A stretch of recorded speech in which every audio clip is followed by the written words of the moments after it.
الحمد لله رب العالمين والصلاة والسلام على نبينا محمد صلی اللہ علیہ وسلم وعلى آلہ واصحابہ اجمعین ومن تبعہم بإحسان إلی یوم الدین۔ عشرہ ذی الحجہ کے فضائل و اعمال پر مشتمل دروس جاری ہے، اور آج یہ چوتھی نشست ہے۔ آج کے درس میں جو باتیں بیان ہوں گی ان کا تعلق نماز اور ذکر سے ہے۔ تیسری بات نماز پڑھنا، یعنی عشرہ ذی الحجہ کے اندر ہم نماز کا اہتمام کر سکتے ہیں۔ نماز سب سے زیادہ عظمت و فضیلت والا عمل ہے، اس لیے اسے پورا سال وقت کی پابندی اور جماعت کے ساتھ ادا کرنا تمام مسلمانوں پر فرض ہے۔ خصوصاً ان ایام میں فرائض کی ادائیگی کے ساتھ ساتھ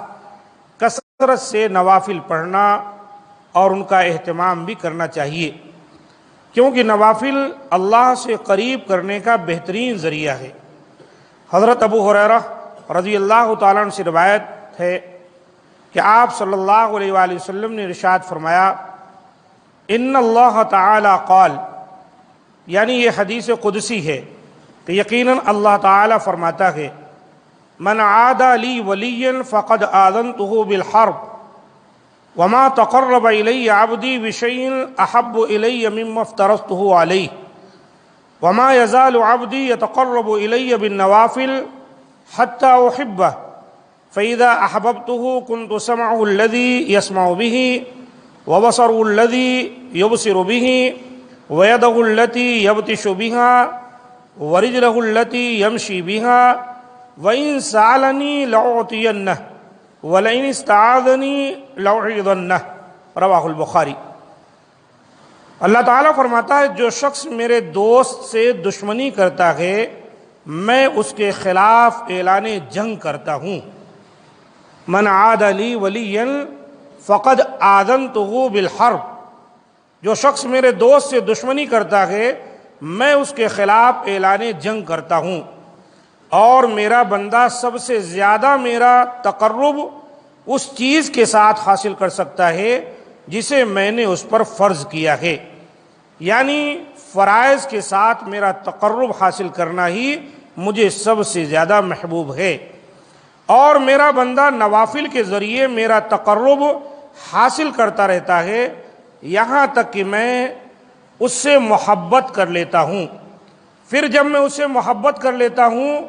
تو میں اس کا کان بن جاتا ہوں جس کے ذریعے وہ سنتا ہے، اور اس کی آنکھ بن جاتا ہوں جس کے ذریعے وہ دیکھتا ہے،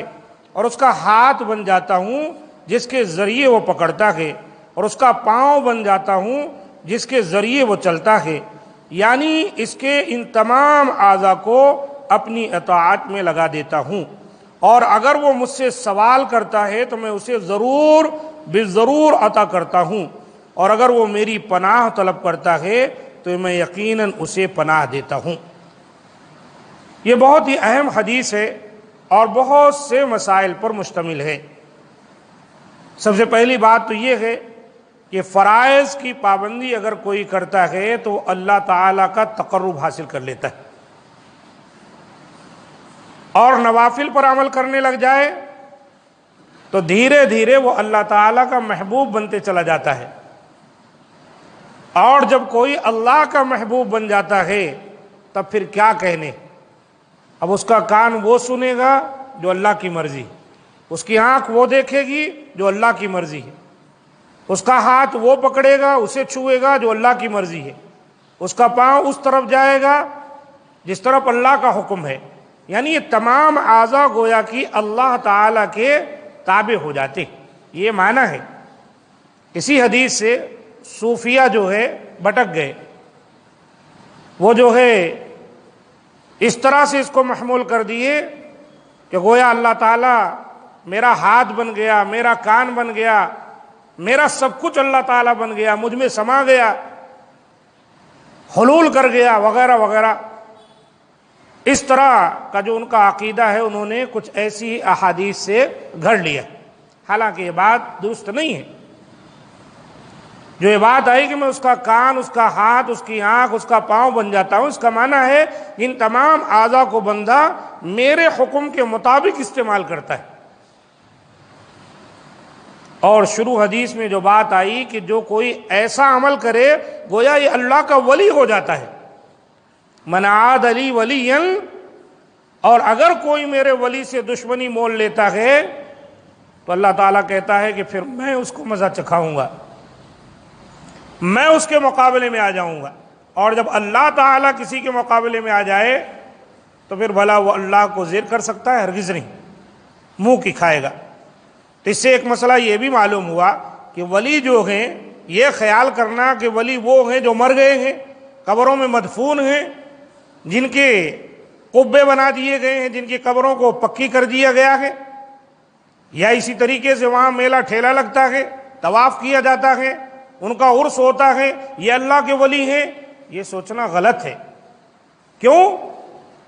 اس حدیث کے روح سے تو اللہ کا ولی وہ ہے جو اللہ کے فرائض پر عمل کرتا ہے، نوافل پر عمل کرتا ہے، اور اپنے تمام اعضاء کو اللہ کے احکام کے مطابق لگا دیتا ہے۔ تو یہ تو زندہ آدمی کر سکتا ہے، تو گویا اللہ کا ولی زندہ ہے۔ اور قرآن میں بھی اللہ تعالیٰ نے اس بات کا ذکر کیا ہے، الا ان اولیاء اللہ لا خوف علیہم ولا هم یحزنون، خبردار رہو کہ اللہ کے ولیوں کو، اللہ کے دوستوں کو،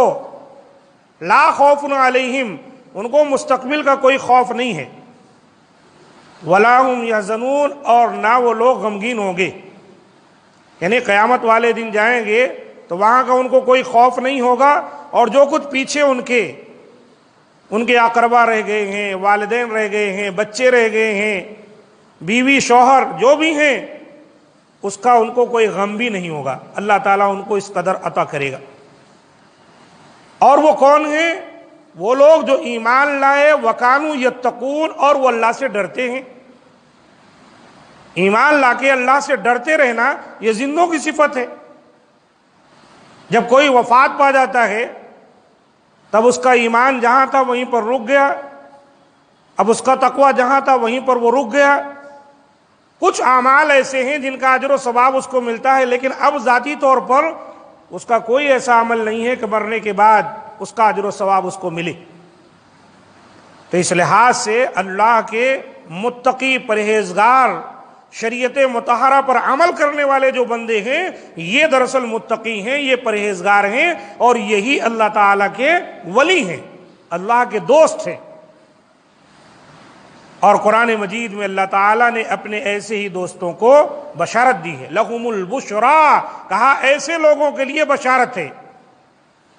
دنیاوی زندگی میں بھی، آخرت میں بھی، ہر جگہ۔ تو اس لیے ہم فرائض کو اپنائیں، فرائض پر عمل کریں اور نوافل کا بندوبست کریں، تو اللہ تعالیٰ کے نزدیک محبوب بھی بن جائیں گے، اور اللہ تعالیٰ اپنے ایسے بندے سے محبت بھی کرنے لگے گا۔ اللہ کی قربت، اللہ کا تقرب فرائض سے حاصل ہوتا ہے، اور اللہ کی محبت نوافل سے حاصل ہوتی ہے۔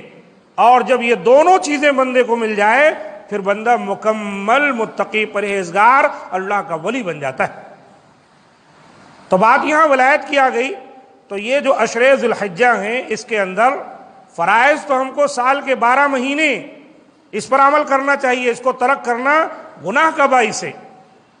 لیکن نوافل کا بندوبست ہم کو ان 10 ایام میں کرنا چاہیے، کیونکہ اس کی خصوصی طور پر نبی صلی اللہ علیہ وسلم نے اہمیت بتلائی ہے۔ اللہ تعالیٰ سے دعا ہے کہ مولا کریم ہم تمام کو جو باتیں بیان کی گئیں ان کو سمجھنے اور اس کے مطابق عمل کی توفیق دے۔ ھذا ما عندی، سبحان ربک رب العزۃ عما یصفون، وسلام علی المرسلین، والحمد للہ رب العالمین۔